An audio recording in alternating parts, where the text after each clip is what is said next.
Shalom dan selamat sore. Perkenalkan, nama saya Winiarti Tabirampo dari kelas C Teologi. Shalom dan selamat sore.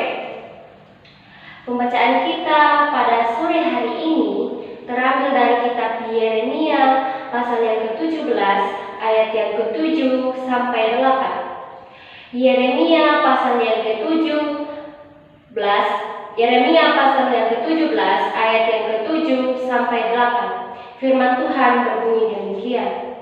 Diberkatilah orang yang mengandalkan Tuhan, yang menaruh harapan pada Tuhan. Ia akan seperti pohon yang ditanam di tepi air, yang merambatkan akar-akarnya ke tepi batang air, dan yang tidak mengalami datangnya panas terik, yang daunnya tetap hijau, yang tidak khawatir dalam tahun kering, dan yang tidak berhenti menghasilkan buah. Amin, firman Tuhan. Ya, renungan kita pada sore hari ini diberikan satu tema, yaitu mengandalkan Tuhan. Mengandalkan Tuhan. Saudara-saudara yang dikasihi di dalam Tuhan, pernahkah kita mengalami suatu masalah atau sesuatu yang tidak bisa kita selesaikan? Lalu siapa yang kita andalkan? Kepada siapa kita minta pertolongan untuk menyelesaikan masalah ini? Saudara-saudara yang sama dikasihi oleh Tuhan, mengandalkan Tuhan berarti bersandar kepadanya, bahwa Ia akan melakukan segala yang terbaik buat kita. Yang Tuhan lakukan bisa saja berbeda dengan apa yang kita harapkan, tetapi yang Tuhan lakukan ialah yang terbaik buat kita.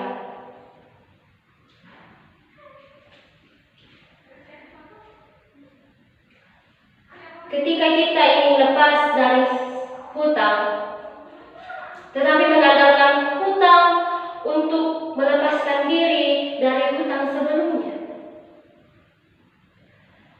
Untuk berhenti secara total dari hutang ialah kita harus mengandalkan Tuhan, bahwa Ia akan melakukan segala sesuatu yang terbaik buat kita.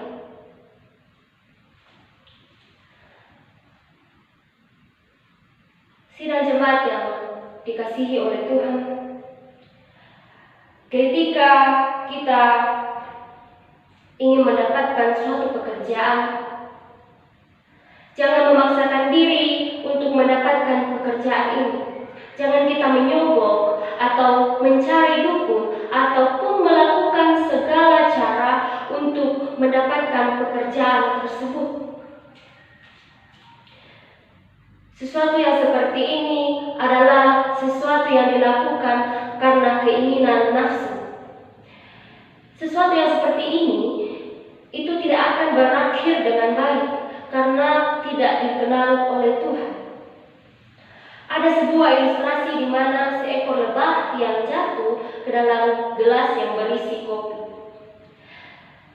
Si lebah ini jatuh ke dalam gelas, kemudian ia mencari jalan keluar lewat pinggiran-pinggiran gelas.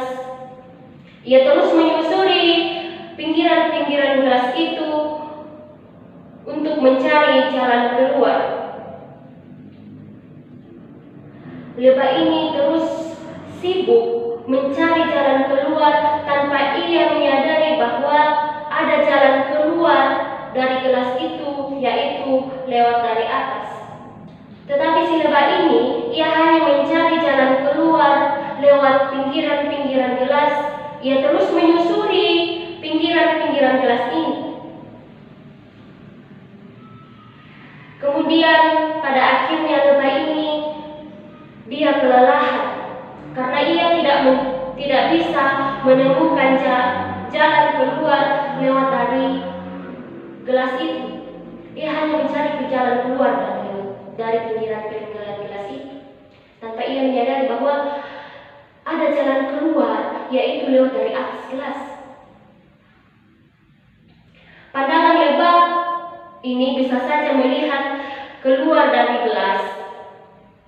Dan ia melihat semudah pandangannya, ia akan keluar dari gelas itu, yaitu dengan cara menyusuri atau melewati pinggiran-pinggiran gelas tanpa ia menyadari bahwa ada jalan keluar, yaitu lewat dari atas gelas.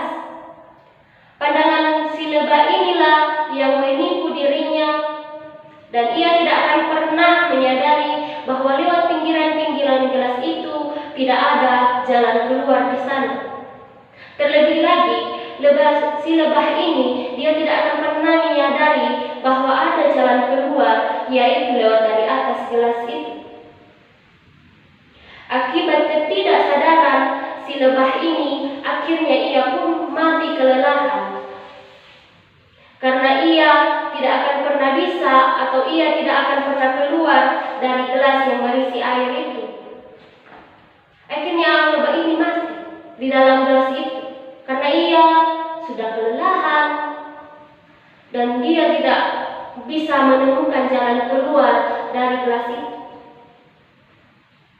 Sama seperti hal di atas, sama seperti cerita atau ilustrasi kita. Terkadang kita manusia, ketika kita terlibat pada suatu masalah, kita tidak pernah menyadari, kita tidak pernah melihat bahwa pertolongan itu bersumber dari Tuhan. Dia yang mampu melakukan segala sesuatu buat kita.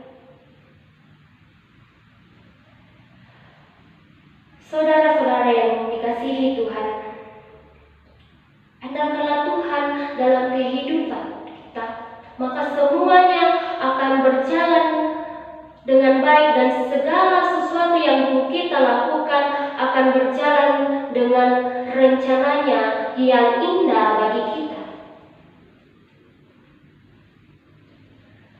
Kita serahkan hidup kita ke dalam Tuhan. Kita percayakan hidup kita kepada Tuhan, bahwa yang Tuhan lakukan adalah yang terbaik buat kita. Ketika kita mengandalkan Tuhan, kita yakin dan percaya bahwa Tuhan selalu ada buat kita. Tuhan selalu melakukan yang terbaik buat kita. Tuhan sanggup melakukan perkara-perkara yang mustahil bagi kita manusia. Tuhan selalu memegang kendali. Meskipun situasi yang kita lihat atau yang nampaknya seolah-olah tidak menentu atau tidak terkendali, tetapi Tuhan bisa saja melakukan atau Tuhan bisa saja melakukan apa yang di luar kendali kita atau melakukan apa yang tidak bisa kita lakukan. Untuk itu, saudara-saudara yang dikasihi Tuhan, andalkanlah Tuhan dalam kehidupan kita. Sama seperti yang dikatakan kitab Yeremia pasal yang ke-17 ayat yang ke-7 sampai yang ke-8. Yang pertama ialah orang yang mengandalkan Tuhan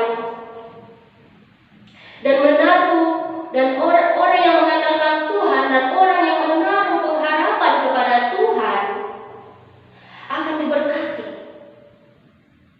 Dan yang kedua adalah orang yang mengandalkan Tuhan akan selalu mengalami pemeliharaan, akan selalu mengalami kebaikan-kebaikan dari Tuhan. Tuhan selalu beserta dengan kita. Tuhan selalu ada bersama kita. Dia yang selalu dapat kita andalkan. Walaupun situasi seolah-olah tidak menentu atau situasi seolah-olah tidak dapat terselesaikan. Ketika kita dalam keterpurukan, kita tidak tahu apa yang harus kita lakukan, bagaimana cara untuk menyelesaikannya. Sebagai orang percaya, yang percaya kepada Tuhan Yesus Kristus, yang menyerahkan atau kita menyerahkan sepenuhnya hidup kita kepada Tuhan, yakin dan percayalah bahwa segala sesuatu yang dilakukan oleh Tuhan dan Bagi kita mungkin saja mustahil, tetapi bagi Tuhan tidak ada yang mustahil. Andalkanlah Tuhan dalam kehidupan kita, maka semuanya akan berjalan seturut dengan kehendak Tuhan. Tuhan selalu beserta dengan kita. Tuhan selalu ada buat kita. Ketika kita dalam keterpurukan, atau ketika kita dalam masalah-masalah yang tidak bisa kita selesaikan. Untuk itu saudara-saudara yang dikasih dalam Tuhan, andalkanlah Tuhan dalam setiap langkah kehidupan kita, maka semuanya akan berjalan seturut dengan kehendak-Nya. Amin. Demikian dari saya.